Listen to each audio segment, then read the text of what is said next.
অনেক মায়েরাই খুব সুন্দর করে ঠাকুরের কথা বললেন। আমি সেখানে বসে বসে ভাবছি যে প্রত্যেকের জীবনেই আমাদের কিছু না কিছু আছে। ঠাকুর ধরে আমরা অনেক কিছু পেয়েছি, অনেক কিছু আমাদের জীবনে হয়েছে। আমি এত কিছু জানি না, কিন্তু আমার জীবনের যে উপলব্ধি সেটুকুই আপনাদের সামনে ধরার চেষ্টা করব। আমি বিগত আজকে 7-8 মাস থেকে আমি প্রচন্ডভাবে অসুস্থ, এখানে অনেকেই জানেন। গেছে ডিসেম্বর মাসে আমার লাংসে জল ধরা পড়েছিল, আমি হসপিটালাইজ হয়েছিলাম। কিন্তু আমার শরীরের কন্ডিশন এমন ছিল যে কেউ দেখে আমাকে বলতে পারবে না আমি বাঁচবো বলে। আমার আশেপাশে জড়ো গুরু ভাই বোনরা সবাই এসছে আমাকে দেখতে, কিন্তু আমার মনে আমি কখনো ভাবতাম যে আমার মনে এত শক্তি কোথায় থেকে আসলো। কারণ ঠাকুর দয়া করে আমার মনে শক্তি জুগিয়ে দিয়েছেন। আমি সবসময় ভাবতাম যে আমি যদি ঠাকুর বলতেন সত্যনাশরণে যে সত্যনাশরণের কথা আমাদের মনে যদি একটা কথাও মনে রাখতে পারি, আমার মাথায় রাখতে পারি, আমাদের জীবনে প্রত্যেকটা মুহূর্তে সবকিছু সমাধান আমরা পেয়ে যাই। আর সেই সময় ঠাকুর আমাকে সেই সমাধান দিয়েছেন। আমি প্রত্যেকটা মুহূর্তে ভাবতাম আমি অসুস্থ হয়েছি বলে আমি ভেঙে কেন পড়বো, আমাকে তো ইষ্ট কাজ করতে হবে। ঠাকুর সত্যনাশরণে বলে গেছেন তুই যদি আমাকে ভালোবাস, কষ্টের জন্য দুঃখের জন্য রাজি থাক, তাহলেই আমি বুঝবো তুই আমাকে ভালোবাসিস। আর সেই কথাটা আমি ভেবে ভেবে আমার মনে এত আনন্দ, এত শান্তি পেতাম যে আমার মনে হয়নি যে আমি এত অসুস্থ। ডাক্তার আমাকে এত ইনজেকশন দিয়েছেন যে ইনজেকশন একটা নেওয়ার পর শরীরে জ্বালা যন্ত্রণা শুরু হয়ে যেত, কিন্তু আমি চোখ বন্ধ করে অবিন দাদাকে স্মরণ করতাম যে অবিন দাদা আমাকে শক্তি দাও। তারপরে ওই 6 মাস 7 মাস, আজকে আমার 7-8 মাস চলছে, আমি মেডিসিন কন্টিনিউ চলছে আমার, কিন্তু আমার উপযোজনা কেন্দ্রে 1000 উপরে মানুষ আমার এই উপযোজনার সাথে যুক্ত।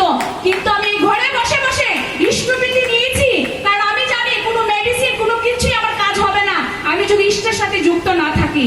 আজকে আমি অবিন দাদা আমাদেরকে এই মুহূর্তে ডিপির কাজ দিয়েছেন, কিন্তু আমি যখন এই যখন আমাদের উপযোজনা কেন্দ্র শুরু হয়েছে, দাদা আমাকে দয়া করে উপযোজনা কেন্দ্র আমাকে দিয়েছিলেন। সেই উপযোজনা কেন্দ্রে 1000 মানুষ আমার এই উপযোজনা কেন্দ্রের সাথে জড়িত। আমি প্রত্যেকটা দিন প্রত্যেকটা মুহূর্তে চেষ্টা করি যে সব মায়েদের সাথে সবাই ঘরে ঘরে গিয়ে আমি ওদের সাথে মিশতে। কেন জানেন? ওদের ভালোর জন্য নয়, ওদের ভালো হবে সেটা নয়, আমার ভালোর জন্য।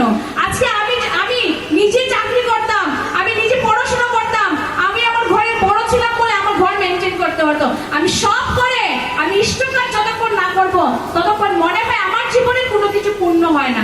কারণ আমার জীবনে যে রিল্যাক্সটা আমরা মনে করি সারাদিন কাজ করে এসে একটু ঘরে বসে শান্তি নিলেই আমার মনের রিল্যাক্স আসে, আমি তো সেটা মনে করি না। আমি মনে করি যতক্ষণ একটা করে গিয়ে একটা ঘরের সব মানুষের সাথে আমি কথা না বলতে পারবো, ঠাকুরের সম্বন্ধে কিছু বলতে পারবো না, ততক্ষণ আমার জীবনে সে শান্তি সে রিল্যাক্স আমার মনে আসে না।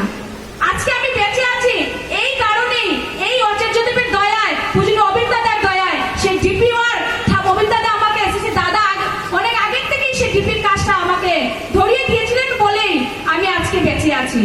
আজকে বর্তমান আচার্যদেব পূজনীয় অবিন দাদা আমাদেরকে ডিপির কাজ দিয়েছেন। আজকে এই যে ডিপির কাজ দিয়েছেন, আমি তো মনে করি সেই ডিপির কাজটা আমার জন্য। কারণ আমি যদি সে নিজেকে ঠিক করতে না পারি, আমি যদি নিজেকে ভালো রাখতে না পারি, আমি যদি সে ইষ্টমুখী না হই, তাহলে আমি সংসারকে কিভাবে ধরে রাখবো, আমি আমার পরিবেশকে কিভাবে ধরে রাখবো, আমি আমার পাড়া প্রতিবেশী সবাইকে কিভাবে ধরে রাখবো? পারবো না তো আমি যদি নিজে ঠিক না থাকতে পারি। তো সবাই প্রথম আমাকে সেই ইষ্ট চলনে চলতে হবে, আমাকে নিজে এসে উপলব্ধি করতে হবে সারা দিনে আমি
দেব। তাই আমরা প্রত্যেকে যাতে মায়েরা, আমরা মায়েরা সবার আগে সচেতন হতে হবে, কারণ আমরা মায়েরা এমন কিছু পারি না এই পৃথিবীতে, আমি মনে করি কিছু নেই।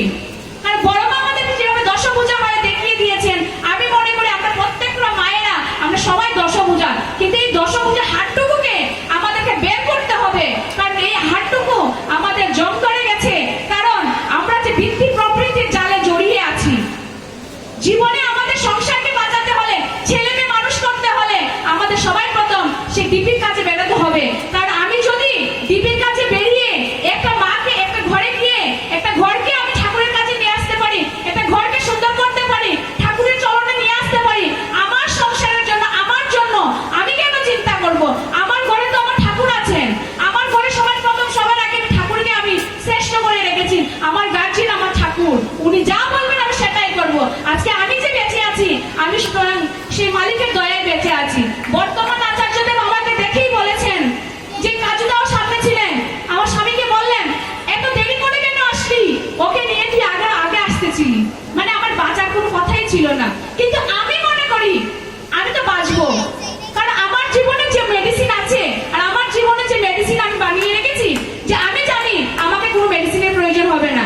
এই 24 তারিখে আমি গুয়াহাটি থেকে এসেছি, ডাক্তার বলেছে আমার লাংসে জল রয়েছে, আমাকে অনেকটা টেস্ট দিয়েছে, কিন্তু আমার তো এক মুহূর্তের জন্য মনে হয় না আমি লাংসে জল নিয়ে একটা মানুষ ওই পার থেকে ওই পারে যেতে পারে। কারণ আমি সারাদিন ঘরে থাকি না, আমরা স্বামী স্ত্রী মিলে আমরা ঠাকুরের কাছে বেরিয়ে যাই, যত সময় চেষ্টা করি আমরা ঠাকুরের কাছে থাকতে, কিন্তু আমার সেরকম মনে হয় না। আমি যতক্ষণ ঘরে থাকি মনে হয় আমি অসুস্থ, যখন আমি বেরিয়ে যাই তখন আমার মনে হয় না আমার শরীরে এত বড় একটা প্রবলেম আছে। আমার ঘরে আমার মা বাবা বলবেন যে তুই রেস্ট কর, তুই এত দৌড়াদৌড়ি করছিস, তুই আরো অসুস্থ হয়ে পড়বি। বললি না, আমার মেডিসিনে কোনো কাজ করবে না, কাজ তো আমার মেডিসিন তো এই কাজে। আজকে যদি আমি একজন মানুষকে, আজকে আমার পরিবেশটাকে যদি ঠাকুরের কাছে ধরে রাখতে পারি, তাহলে আমার সেই জীবনটা চলনাটা আমার সার্থক হবে। আজকে পূজনীয় অভিজ্ঞতা ডিপির কাজ যে দিয়েছেন, এটা প্রত্যেক আমাদের জন্য দিয়েছে, আমার নিজের জন্য দিয়েছে, কারণ আমি আমার সংসারকে বাঁচাতে হলে, নিজেকে বাঁচাতে হলে তা আমাকে ডিপির কাজটা করতেই হবে। আর যখন আমি ডিপির কাজে লাগবো না, আর সবার সাথে যখন আমরা নিজের যে যুক্ততা, নিজের যে ভালোবাসাটা, আমাকে কিন্তু দেখেন সবাই মিলে যে আমাদেরকে কারোর ঘরে যেতে হবে এমন কোনো কথা নয়। আমার এরিয়া এমন একটা এরিয়া, কাউকে খুঁজে পাওয়া মুশকিল, কিন্তু অনেক দিকটিতে শঙ্কা আছে। কিন্তু আমি যখন শুরু করলাম, আমি একা একা একজন মায়ের ঘরে যেতাম, ওর সাথে ওর পরিবারের কথা গল্প করতাম, ওর দুঃখ কষ্ট আর যন্ত্রণা ও আমাকে বলতো। আমি একটা ছোট মেয়ে ছিলাম, আমাকে তো এতটুকু বলার কোনো তাদের কোনো সেই যোগ্যতা আমার নেই। কিন্তু ঠাকুরের কাজ করলে কি হয় জানেন, সবার প্রতি আমাদের মধ্যে বিশ্বাস জেগে উঠে। আমরা যখন কারোর প্রতি বিশ্বাস জাগিয়ে উঠবো না, দেখবেন তখন আমাদের ছোট হই আর বড় হই সবাই আমাদের কথা শোনে। আর যখন আমরা ইষ্ট চরণে চলবো, ইষ্টে কথা বলবো, সব